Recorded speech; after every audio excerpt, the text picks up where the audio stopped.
luklukan ay bigay ng Diyos. Hindi yung salin na ginagamit niya lagi na ang iyong luklukan o Diyos, tinawag daw na Diyos yung si Kristo, kaya dalawa daw Diyos. Maling salin ng Hebreo 1:8. Maling salin ng Hebreo 1:8. Ulit, maling salin ang 1 Hebreo 8. Isa pa, maling salin ang Hebreo 1:8.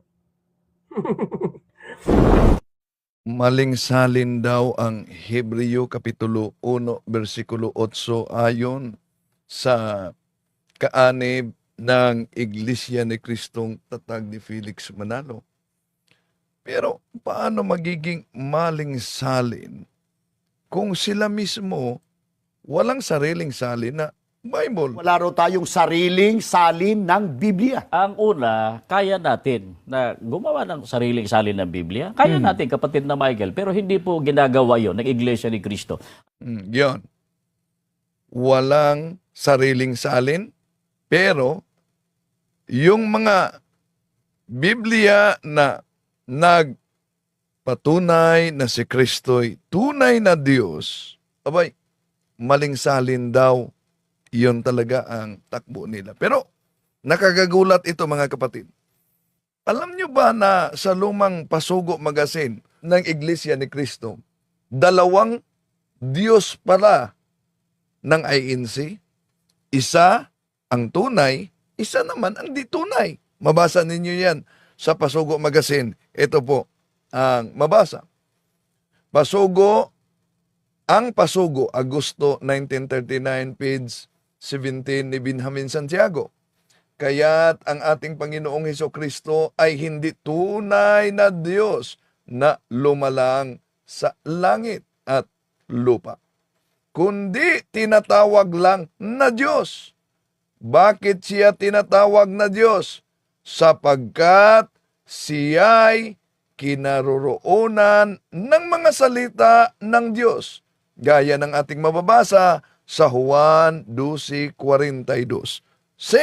Batay sa pasugong ito, 2 Diyos pala, isang tunay na Diyos, ang Ama, isang tinatawag na Diyos, ang Anak, pero hindi tunay na Diyos. Muli ulitin ko, di po natin layunin na saktan ang damdamin, lalo na sa mga kaanib sa Iglesia ni Cristo na napayakap sa Iglesyang Tatag ni Felix Manalo.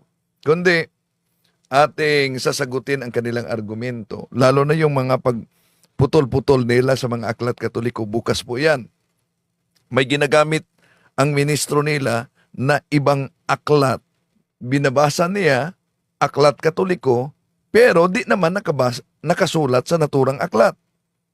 Yon, ipapakita po natin yan mga kapatid, no? Kung tingnan natin ang kanilang Pasugo Magazine, abay, nagiging 2 ang Diyos.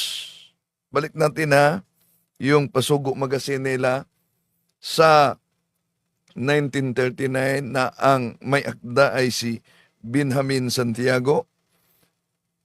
Ito, kaya't ang ating Panginoong Hesukristo ay hindi tunay na Diyos na lumalang sa langit at lupa, kundi tinatawag lang na Diyos.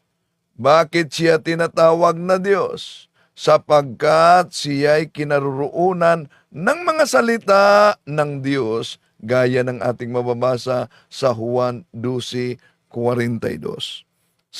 Ibig sabihin mga kapatid, noong una, inaamin nila pala 1939 na Pasugo na tinatawag ang ating Panginoong Hesus na Diyos. Ngunit nanindigan sila, hindi ito tunay na Diyos. Tinatawag lang na Diyos. Meron bang ganon? Na ang hindi tunay na Diyos, tinatawag lang na Diyos. At nagbago yon. Kung yon ang kanilang aral noon na tinatawag na Diyos, ngunit hindi tunay na Diyos, sa ating panahon ngayon, pag may mabasa sa Biblia na nagpakilala talaga na si Kristo'y Diyos, abay, lilitaw na maling salin yan, na wala naman silang sariling salin. Sa pagkakataong ito, pakinggan natin ang isang kaanib ng INC, kaugnay sa kanyang pagtalakay na ang ating Panginoon Kristo ay hindi Diyos daw. Napatunayan na pala po na ang Panginoong Kristo ay tao talaga at hindi Diyos.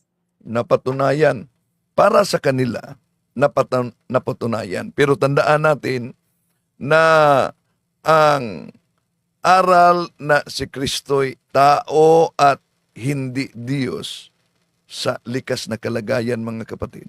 Unang nangaral niyan ay si Arius, yung grupong Arianism. Kaya yung Iglesia ni Cristo, yung Jehovah's Witnesses, sila ngayon ang revivalist ng grupong Arianism. So si Kristo para sa kanila ay tao at hindi Diyos sa likas na kalagayan. Ang tanong, nabasa ba nila ang kanilang Pasugo Magazine noon pa? Kung nabasa man nila, nagbago na ba ang turo nila? Kaugnay sa nakasulat sa 1939. At alam ba nila yung Pasugo Magazine na nabasa natin na hindi daw tunay na Diyos si Jesus, pero tinatawag lang ng Diyos? Abay, lilitaw mga kapatid na ang aral ng INC may dalawang Diyos. Bakit? May tunay na Diyos at iyon ang Ama, at may tinatawag na Diyos na hindi tunay na Diyos at iyon ang Anak.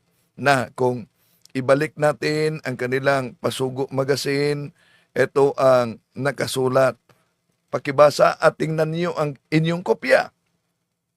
Kaya't ang ating Panginoong Heso Kristo ay hindi tunay na Diyos na lumalang sa langit at lupa, kundi tinatawag lang na Diyos.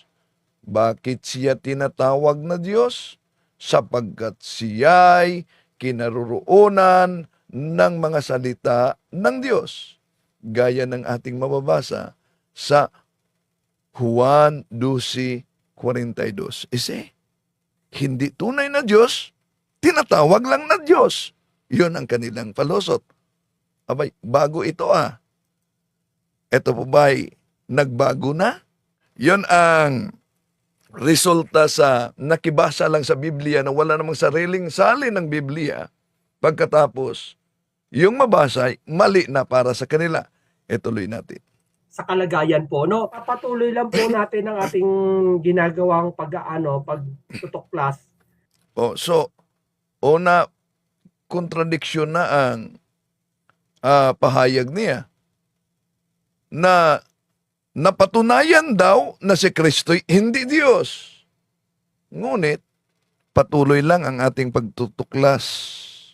So kung patuloy ang pagtutuklas, ibig sabihin, hindi pagganap na tuklasan para sa kanila na si Kristo hindi Diyos. Wala naman tayong tutol, mga kapatid, sa mabasa sa Biblia ng ating Panginoon Kristo ay tao. Dahil sa Biblia din, mabasa naman natin na si Diyos. Kaya, kung di lang pinagpipili yung nakasulat sa Biblia, ang likas na kalagayan ng ating Panginoong Hesus, siya'y tunay na Diyos at tunay na tao. Kaya mabasa natin sa itong saling ito, ginagamit ito ng mga ministro ni Felix Manalo, ang Contemporary English Version, para patunayan na ang ating Panginoon Kristo ay hindi Diyos. So anong gagamitin nila? Ito po, ang 1 Timoteo Kapitulo 2, versikulo 5. There is only one God, and Christ Jesus is the only one who can bring us to God. Jesus was truly human and have give himself to rescue of us. See, yon ang kanilang ginagamit.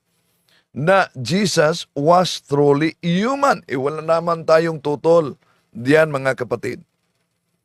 Pero tutol tayo dahil sa paggamit nila sa naturang salin, may iniwasan sila. Ayaw nila itong mabasa. Philippians chapter 2 verse 6, Contemporary English Version, Christ was truly God, but he did not try to remain equal with God. Kaya pag mabasa ito, ang kanilang argumento, mga kapatid, alam nyo, maling salin ito. Yun talaga ang kanilang takbo. Maling salin ito. Hindi po ba? Argumentum contrafactum non valid. Bakit? Iba, wala naman silang sariling salin ng Bible. Nakibasa lang. Kaya nga, kung anong sabi ni Parba, Wala raw tayong sariling salin ng Biblia. Ang una, kaya natin na gumawa ng sariling salin ng Biblia. Kaya natin, kapatid na Michael, pero hindi po ginagawa yon ng iglesia. so, wala silang salin. Pero, bawat doktrina may katumbas na iba't ibang salin. Ya?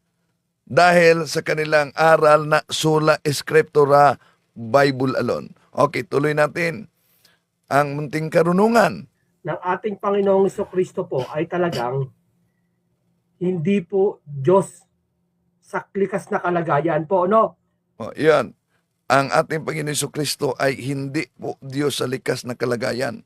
At alam nyo ba, letra por letra ang kanilang aral. Kaya dahil wala silang mahanap na salin na nagsabing hindi si Kristo Diyos sa likas na kalagayan, ang argumento naman ng ministro ni Manalo ay Madalas po na itinatanong sa Iglesia ni Cristo sa mga open forum, maging sa mga sulat, maging sa mga pampublikong debate, kung mababasa ba ng letra por letra na sinabi ng ating Panginoong Hesukristo na siya ay hindi Diyos. Ngunit ang sagot ay madali rin pong mabibigyan ng maling pakahulugan ng mga nagtatanong. O hindi ito dapat na itanong, hindi rin ito dapat hanapin kay Kristo. Nasabihin niyang siya'y hindi Diyos. Jose, ang kanilang aral na si Kristo hindi Diyos, anong argumento nila? Di, yan dapat itanong. At di yan dapat hanapin na sinasabing hindi siya Diyos. Kabaliktaran sa kanilang aral na dapat letra por letra nakasulat sa Biblia. Di po ba? Tuloy natin si karunungan, munting karunungan. Ang Panginoong Kristo po ay tao po. Kristo po ay tao po. Ayun, meron pa lang sound. May sounds na. Jen, Wala tayong tutol na ang ating Panginoong Kristo ay tao. Di ba? Bakit? Dahil sa hypostatic union, Christ is both human and divine. Wala tayong tutol sa ginamit nila na talata dito sa unang Timoteo Kapitulo 2, versikulo 5 sa Contemporary English Version, there is only one God, and Christ Jesus is the only one who can bring us to God. Jesus was truly human, and He gave Himself to rescue of us. Pero, bakit ayaw nilang basahin din ang Philippians chapter 2 verse 6, Contemporary English Version? Christ was truly God, but He did not try to remain equal with God. So pinipili lang nila ang nakasulat sa salin at pagkontra sa kanilang aral, mga kapatid, abay, ang argumento nila, una, maling salin. Pero noong 1939, iba, tinatawag lang na Diyos, ngunit hindi tunay na Diyos. Hindi. Lumalabas na dalawang Diyos para sa INC, Iglesia ni Cristo Tatag ni Felix Manalo. Sila'y pumapalag pag idugtong natin. Bakit? Una, may nauna pang nagdala na Iglesia ni Cristo noon. Naging issue yan. At may Church of Christ at maraming Church of Christ na nagdala ngayon.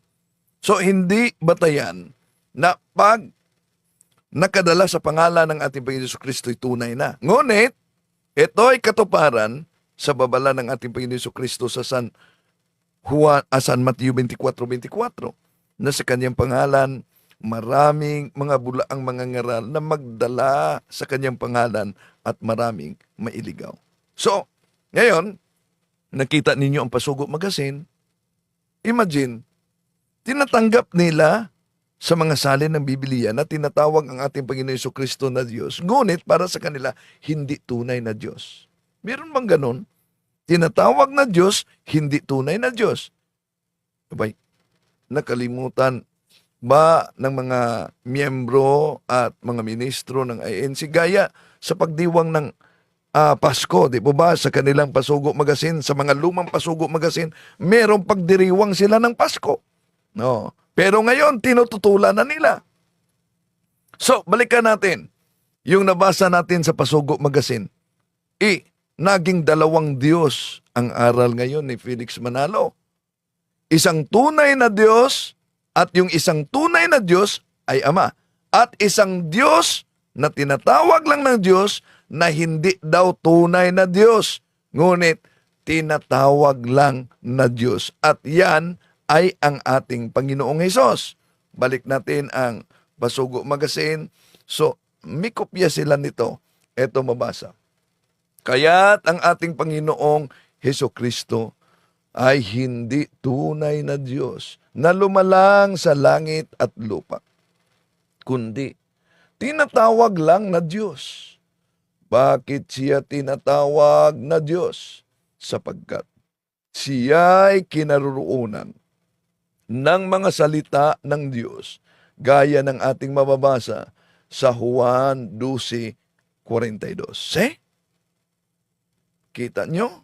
Okay, tuloy natin. Genesis. Ayun nga po, marami ngayon nakatayo ngayong religion na ang paniniwala nga ay Diyos si Kristo.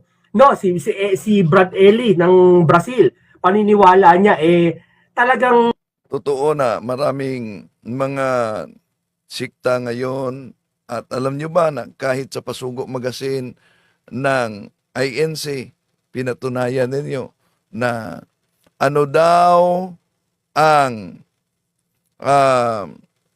palatandaan na ang isang sikta ay walang kaugnayan sa iglesyang tatag ng ating Panginoon Jesucristo na sa Pasugo Magazine ninyo na naunang binasa natin yan at para sa mga gustong hanapin niyo yung iglesia ni Manalo mga kapatid na tinatalakay natin dahil nasa pasugo nila na ang katuparan daw na ang isang iglesia ay tatag lamang ng tao at walang kaugnayan sa ating Panginoon Jesucristo. Una, ito'y rehistrado sa Securities and Exchange Commission. SEC. Ngayon, ang tanong, ang INC ba, di ba sila narehistro? Narehistro yan. Kahit na sa munting kaalaman, tinatalakay, binasa niya ang SEC registration sa English at sa Spanish na ginamit natin, Quilos Fundadores, the Association San Felix Manalo, that the founders of this organization are marami sila. So, yon, ang dami. Ngunit, nauna nang tinatalakay natin, pwede ninyong hanapin din sa video yung pamagat na si Manalo'y anghel, si Kristo'y tao, dahil sa Pahayag Kapitulo 7, versikulo 1 hanggang 3, pinalitaw kasi ni Manalo na mga kasama niyang anghel, yung the big four. Abay, kung susuriin natin anong mga religion sa mga big four, di po ba sila'y naniniwala na si Kristo'y Diyos? Samantalang si Felix Manalo ay hindi naniniwala na si Kristo'y Diyos. Di, anong uring doktrina yan?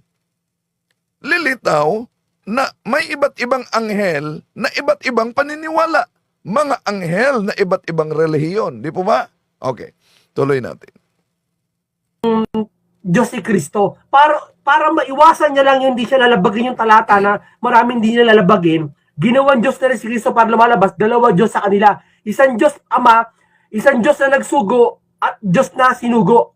Yan din ang argumento ng mga Muslim at argumento ng INC. Isang Diyos na nagsugo, isang Diyos na sinugo. Walang pagkakaiba yan sa binasa natin na Pasugo Magazine sa INC. Isang Diyos na isang Diyos na tunay at isang Diyos na hindi tunay. Ito, grabe to. Ito'y masaklap. Dalawang Diyos. Diyos na tunay at isang Diyos na hindi tunay. Pero sa argumento niya na Diyos na nagsugo at Diyos na sinugo, Dalawa, na bagay na labag, na ang palusot niya, dalawa ang Diyos na daw. Dahil may Diyos na nagsugo at may Diyos na sinugo. O na mga kapatid, kaya ang argumento kasi kahit sa mga balik Islam, yung Diyos na nagsugo at Diyos na sinugo, yung nagsugo at yung sinugo, pantay ba sila? Iyon ang kanilang argumento. Kaya mag-ingat kayo sa argumentong ganyan mga kapatid, di ba? So, una, porket ba mas mataas ang papel ng Ama, ay mas mataas na ang kalikasan niya sa kalikasan ng kanyang anak. Halimbawa mga kapatid, sa isang pamilya, porke ba mataas ang papel ng Ama na nagsugo at nag-utos sa kaniyang anak? Ibig ba sabihin na mas mababa ang pagkatao ng kanyang anak? At dahil ba mas mababa ang papel ng anak na inuutosan o sinusugo sa kanyang ama, ibig ba sabihin mga kapatid na mas mababa din ang kanyang dignidad bilang tao? Hindi po. Isip-isip naman pag may time. Di ba? Kahit ba mas mataas ang papel ng isang kasama sa pamilya, ay hindi mas mataas ang kanyang pagkatao o dignidad. Pantay-pantay at pariho-pariho ang pagkatao at dignidad sa isang pamilya. Kahit pa mataas o mababa ang papel na ginagampanan sa anak na sinugo at sa ama na nagsugo. Ganon din yon ang pagka-Diyos mga kapatid, na walang pagkakaiba din sa inilarawan na pamilya. Mataas o dakila ang papel ng Diyos Ama o tagasugo kaysa papel ng Diyos Anak o sinugo. Pero pantay, pariho ang kanilang pagka-Diyos. Walang mataas, walang mababa pagdating sa kalikasan. Kung ano ang pagka-Diyos ng Ama, ganun din ang pagka-Diyos ng Anak. Ganyan po yun mga kapatid. Kung tingnan natin ang mabasa sa Juan Kapitulo, gagamitin natin itong salin na ito, contemporary, kahit INC, gumagamit nito, contemporary. Bakit? Anong mabasa? Ito po. Juan Kapitulo 10, John chapter 10, verse 30. I and the Father are one, in essence and nature. Say, I and my Father are one, in essence and nature. Kaya yung ating mga kapatid, particular na sa mga ayaw kumikilala sa pagka-Diyos ng anak. Porke mataas ang papel ng Ama, hindi ibig sabihin na ang anak ay hindi na Diyos. At porke mababa ang papel ng kanyang anak, hindi na ba siya Diyos? Kaya nga, kung tingnan natin ulitin natin yung sabi ng ministro Dahil hindi yan mapatunayan, huwag umano ninyong hanapin yan. Balik natin. Madalas po na itinatanong sa Iglesia ni Cristo sa mga open forum, maging sa mga sulat, maging sa mga pampublikong debate, kung mababasa ba ng letra por letra na sinabi ng ating Panginoong Hesukristo na siya ay hindi Diyos. Ngunit ang sagot ay madali rin pong mabibigyan ng maling pakahulugan ng mga nagtatanong. O hindi ito dapat na itanong, hindi rin ito dapat hanapin kay Kristo, na sabihin niyang siya'y hindi Diyos. O yun ang kanilang argumento. Hindi dapat yan itanong. Hindi dapat yan hanapin na siya ay hindi Diyos. Bakit? Dahil yung doktrina nilang dapat mabasa sa Biblia, di naman yun talaga mabasa letra por letra. At ulitin natin, ibalik natin sa isang pamilya.